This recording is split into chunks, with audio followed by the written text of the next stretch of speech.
বরাহনগর পুরসভা নিয়োগে কারচুপি 2018 আগস্টে 20টি কেন্দ্রে লিখিত পরীক্ষা, পুরসভার একাধিক পদে নিয়োগের পরীক্ষা। পরীক্ষা কেন্দ্রের পরিদর্শকদের তলব সিবিআই এর। 7ই ফেব্রুয়ারি নিজাম প্যালেসে ডাকা হয়েছে তাদের। এবার বরাহনগর পুরসভায় সেখানে কিন্তু নিয়োগের পরীক্ষায় সেখানেও এবার দুর্নীতির খবর সামনে আসছে। ইতিমধ্যেই আগামী 7ই ফেব্রুয়ারি নিজাম প্যালেসে ডাকা হয়েছে তাদের। কথা বলবো, টেলিফোন লাইনে রয়েছে প্রতিনিধি মেঘা। সিবিআই সূত্রে কি খবর? দেখো, তোমাকে প্রথমেই জানিয়ে রাখবো, বরাহনগর পৌরসভা রিক্রুটমেন্টের জন্য 20টি সেন্টারে পরীক্ষা হয়েছিল। 2018 সালের আগস্ট মাসে একটি লিখিত পরীক্ষা হয়েছিল। সেই লিখিত পরীক্ষায় যারা পরিদর্শক হিসেবে কাজ করেছিলেন তাদেরকে এবার তলব করলো সিবিআই। 7ই ফেব্রুয়ারি নিজাম প্যালেসে সিবিআই দপ্তরে তলব করা হয়েছে। মূলত তোমাকে জানিয়ে রাখবো, বরাহনগর পৌরসভার assistant mistress, clerk, peon, ambulance operator সহ অনেকগুলি পদেই কিন্তু নিয়োগের পরীক্ষা হয়েছিল।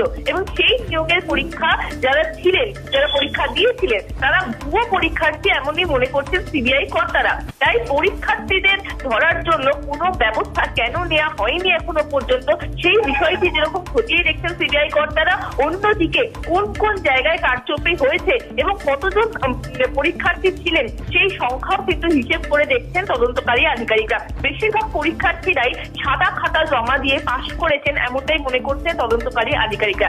সেই এক্সামিনেশন হলে কারা পরিদর্শক হিসেবে ছিলেন তাদেরই কিন্তু এবার তলব করলো সিবিআই আধিকারিকরা। এবং কতজন পরীক্ষার্থী তারা পরীক্ষা দিয়েছিলেন 20টি সেন্টারে, যাবতীয় হিসেব নিয়ে কিন্তু নিজাম প্যালেসে সিবিআই দপ্তরে তলব করা হয়েছে। প্রিয়াঙ্কা, ধন্যবাদ মেঘা। কথা বলছিলাম প্রতিনিধি মেঘা রায়ের সঙ্গে। আপনাদের জানাবো, আগামী 7ই ফেব্রুয়ারি এবার নিজাম প্যালেসে তলব করা হয়েছে বরাহনগর পুরসভায় নিয়োগে। সেখানে দুর্নীতির খবর সামনে আসছে।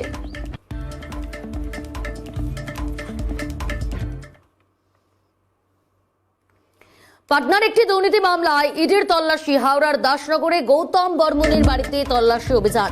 পাটনার একটি দুর্নীতি মামলায় ইডির তল্লাশি অভিযান। হাওড়ার দাসনগরে গৌতম বর্মনের বাড়িতে তল্লাশি অভিযান। পাটনার একটি দুর্নীতি মামলায় ইডির তল্লাশি অভিযান, সেই সূত্র ধরে এবার হাওড়ার দাসনগরে পৌঁছে গেলেন ইডির আধিকারিকেরা। হাওড়ার দাসনগরে গৌতম বর্মনের বাড়িতে তল্লাশি অভিযান আজ সকাল থেকে ইডি আধিকারিকদের।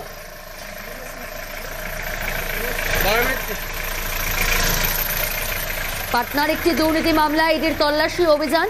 হাওড়ার দাসনগরে গৌতম বর্মনের বাড়িতে চলছে তল্লাশি অভিযান।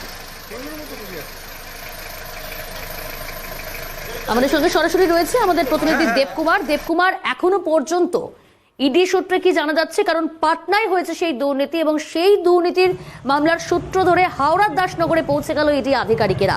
কি জানা যাচ্ছে এখনো পর্যন্ত ইডি সূত্রে?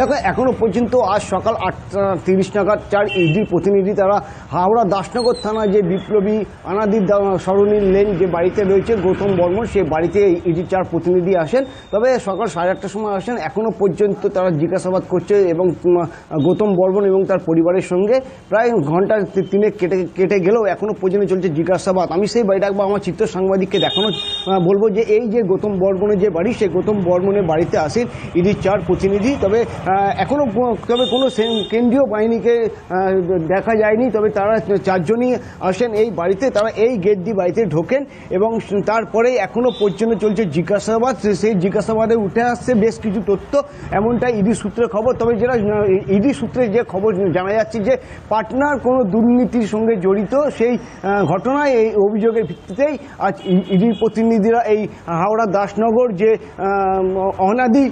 বিপ্লবী অনাদি দাস সরণি যে লেন, সেই লেনে তার বাড়িতে আসেন এবং ওপরে হচ্ছে ওনার বাড়ি এবং নিচে হচ্ছে ওনার অফিস। এবং সকাল থেকেই অফিসে স্টাফরা যখন অফিসে ঢুকতে আসেন, সেখান থেকে তাদেরকে ডাইরেক্ট ভিতরে প্রবেশ করতে দেন না ইডির আধিকারিকরা এবং তাদেরকে বেরিয়ে যেতে বলেন। তবে এখনো পর্যন্ত যে দফায় দফায় যে জিজ্ঞাসাবাদ করছেন ইডি আধিকারিকরা যে গৌতম বর্মনের সঙ্গে এবং তার পরিবারের সঙ্গে।